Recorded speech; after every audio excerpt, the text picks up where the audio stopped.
Everyone thinks working for the Forest Service is some kind of romantic, rugged adventure. They imagine you in a flannel shirt, hiking through pristine emerald trails, breathing in the scent of cedar, and saving lost fawns from forest fires. But for me, the great outdoors is a 4x4 cubicle with a flickering fluorescent light that hums at a frequency that makes my teeth ache. My name is Jim, and I'm a forensic auditor. I don't handle trees, I handle the paper trails those trees are turned into. I'm the guy who asks the questions that no one, especially men like Ranger Walker, wants to answer. I'm the guy who notices when a decimal point is moved, or when a budget for trail maintenance suddenly balloons into a massive, yawning black hole. And this year, Black Elk National Forest didn't just have a discrepancy, it had a void that seemed to be swallowing money, logic, and people. I've spent 15 years staring at ledgers, but I've never seen anything like the files coming out of the Black Elk District. Ranger Walker, the senior lead for the sector, was sending in invoices that made absolutely no logistical sense. On the surface, it looked like standard bureaucracy, but if you looked closer, if you really dug into the line items, the horror began to emerge in the margins.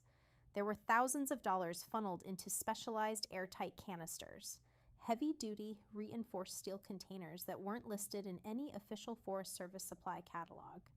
They weren't for water, and they weren't for fuel. Then there were the recurring orders for medical-grade oxygen tanks, enough to supply a small hospital wing, delivered to remote coordinates where there wasn't even a ranger station. But the thing that truly kept me up at night were the bills for biomaterial disposal. They were paid out to a private contractor called Silviculture Solutions, a company that didn't exist on any state registry, had no tax ID, and whose billing address was a vacant lot in a town that had been abandoned since the 70s. I stayed late that Friday night. The rain was drumming against the office windows, a rhythmic, insistent tapping that felt like someone trying to get in. My computer screen was the only source of light in the administrative wing, casting a cold, digital blue glow over my coffee-stained desk. The clock in the corner of the screen stared back at me. 10:47 p.m. I was tired. My eyes were burning, but I wanted to finish this audit. I wanted to close the door on the unsettling feeling that had been gnawing at my gut for weeks. The building was empty, silent in a way that felt heavy, almost predatory. The only sound was the old analog clock on the far wall, ticking with a rhythmic, mechanical pulse that seemed to get louder every time I stopped typing. Tick, tick, tick. It was a heartbeat for a dead building. I decided to take a break, my mind reeling from the encrypted files I'd managed to pull from the Black Elk server. While waiting for a large data dump to decrypt, I reached for the local newspaper someone had left in the break room. The headlines were a grim, repetitive record of local tragedy that seemed to escalate the closer you got to the park boundaries. 3 hikers found dead in Sector 4, cause of death inconclusive. 2 teenagers missing from the Devil's Throat Trail, search called off due to inclement weather. In this town, surrounded by the oppressive green walls of the forest, these stories had become the background noise of our lives. We lived in the shadow of the pines, and we learned not to ask why the shadows were so long. But as I sat there, the air in the office suddenly shifted. It didn't just get cold, it got sterile. The smell of old paper and stale coffee was replaced by a sharp, metallic scent, like ozone mixed with wet copper. The ventilation system groaned, pulling in a breath of air that felt like it had come from a deep underground cavern. And then I heard it. A sound that didn't belong in a modern office building. It was low, dry, and terrifyingly organic. It sounded like a dry branch snapping under a heavy boot, or a human joint being forced beyond its natural limit. It didn't come from the vents or the pipes. It came from the hallway, right where the motion sensor had just flickered to life. I froze, my fingers hovering over the keyboard. I called out for Walker, thinking maybe he'd finally come down from the mountain to justify his expenditures, to explain why he needed so many airtight canisters. Walker, is that you? We're closed, man. Silence was my only answer, a silence so thick it felt like I was underwater. I waited, my heart hammering a frantic rhythm against my ribs. I turned back to my desk, intending to grab my keys and leave, but the sight in front of me made my breath hitch in my throat. My reports, the work of months, the meticulous evidence of Walker's fraud. weren't just scattered, they were shredded, sliced into perfect uniform ribbons with surgical precision, as if 1,000 tiny scalpels had danced across the mahogany surface in the 3 seconds I had turned my head. And resting right in the center of the devastation was a Polaroid photo. The chemicals were still fresh, the smell of the developing ink sharp in the air. I picked it up with trembling fingers. It was a picture of me. Not a headshot from my ID file, but a live shot. It showed me sitting at this exact desk, hunched over the keyboard, taken from the absolute darkness outside my third-story office window. In the photo, I was looking at the screen, but behind me, just visible in the reflection of the glass, was a tall, pale shape with limbs that were far too long and fingers that ended in points. The timestamp on the photo was exactly 10 minutes ago. The clicking started again. This time it wasn't one sound. It was a chorus. It was coming from the ceiling tiles, from under my desk, and from the empty cubicles behind me. It was a rhythmic, intelligent communication. I realized then that I wasn't auditing a man. I was auditing a hive. Walker wasn't just stealing money. He was clearing the path for something to move into the city. I looked at the shredded paper on my desk and realized they weren't destroying evidence. They were making nest material. And I was the primary source of biomass. I didn't wait to see what was lurking in the shadows of the break room. I didn't even grab my coat. I lunged for my keys, my hands shaking so violently they felt like they belonged to someone else, and I bolted. I didn't take the elevator. The thought of being trapped in a moving metal box while that clicking echoed through the shaft was more than my mind could handle. I took the stairs 4 at a time, my breath coming in ragged, shallow gasps that burned my lungs. Every shadow on the landing looked like a reaching limb. Every creak of the building felt like a hand closing around my throat. When I finally burst through the heavy fire doors and into the parking lot, the rain hit me like a physical blow. It was a torrential, freezing deluge that soaked through my shirt in seconds. But it was the most beautiful thing I'd ever felt, because it meant I was outside. I was away from the hive, or so I thought. I fumbled with the locks, my fingers numb and clumsy, and practically fell into the driver's seat. The engine groaned, a slow, agonizing crank that felt like it lasted an eternity before the cylinders finally caught and the car roared to life. I didn't look back at the office windows. I knew that if I did, I'd see a dozen pale faces pressed against the glass, watching me go with that terrifying, rhythmic patience. I slammed the car into gear and tore out of the lot, the tires screaming as they fought for traction on the slick, oil-streaked pavement. My plan was to take the interstate, to get as far away from the forest as possible, but as I reached the main junction, my heart sank. A massive orange barricade blocked the entrance. A hand-painted sign, slick with rain, simply read, "Road closed. Unstable terrain. Use Canyon Detour." The Canyon Detour was the old, winding road that snaked around the northwest slope of Black Elk Park. It was a treacherous stretch of asphalt, prone to mudslides and shrouded in a fog so thick it felt like driving through gray wool.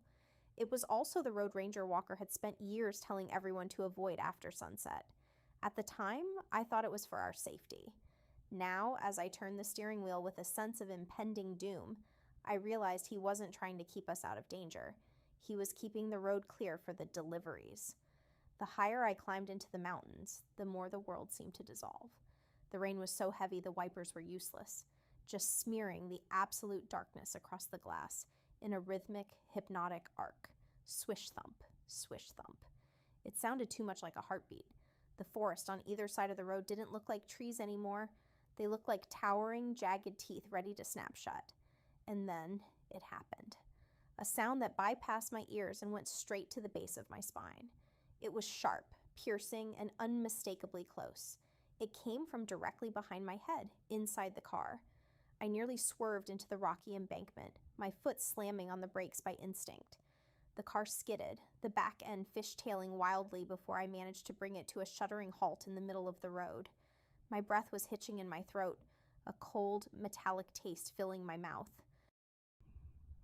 I didn't want to look. Every fiber of my being screamed at me to keep my eyes fixed on the windshield.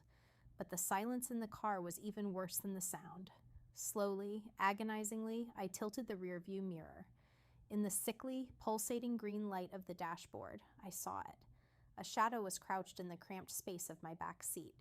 It was too long to be human, its spine bent at an angle that would have snapped a normal man's back.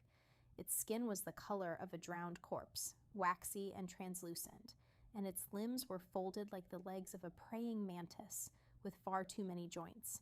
It didn't have eyes, just smooth indentations where eyes should have been, and its mouth was a jagged, toothless tear that vibrated with every sound it made. It was Subject 42, or 43 from Walker's Invoices. It was a prototype. I didn't scream. My throat was too tight for that.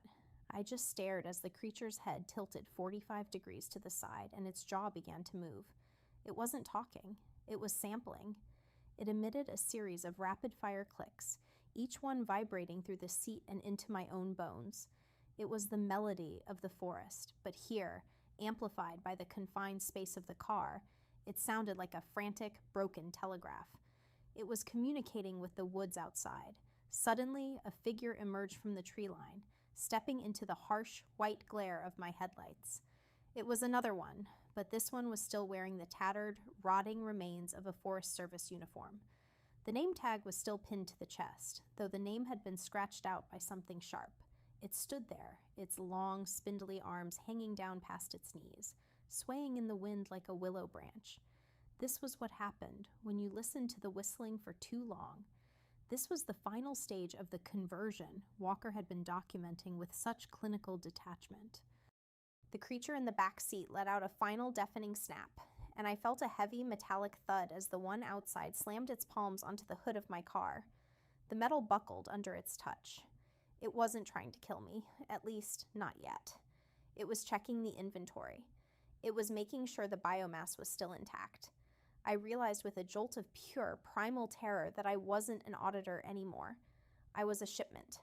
Walker hadn't been buying those airtight canisters for storage. He was building a logistics chain for a harvest that spanned the entire county, and I had just delivered myself right to the collection point. I slammed the car into reverse, the engine screaming as I floored the gas. The creature on the hood slid off, its long fingers leaving deep, jagged gouges in the paint. I didn't care about the car. I didn't care about the road. I spun the wheel, the tires catching on the edge of the embankment before I shot forward, weaving through the trees like a madman. I could hear them behind me, a chorus of clicks that echoed through the canyon, a rhythmic, predatory applause. They weren't chasing me because they were hungry. They were chasing me because I was a subject that had jumped off the assembly line, and in Walker's world, every number had to be accounted for. I don't remember the drive from the canyon to my front porch. Those miles are a blurred montage of white-knuckled terror, the tachometer redlining, and the constant rhythmic thud of something heavy, shifting in the darkness of my trunk. When I finally skidded into my gravel driveway, I didn't even turn off the headlights. I left the engine idling, the car humming like a frightened animal, and I scrambled for the front door. The rain had turned the world into a shivering gray mess, but the moment I stepped over the threshold and threw the deadbolt, the silence of the house hit me like a physical wall. I leaned my back against the wood, gasping for air, my heart hammering a frantic SOS against my ribs. I was home. I was safe. Or that was the lie I tried to tell myself as I watched the shadows in the hallway stretch toward me.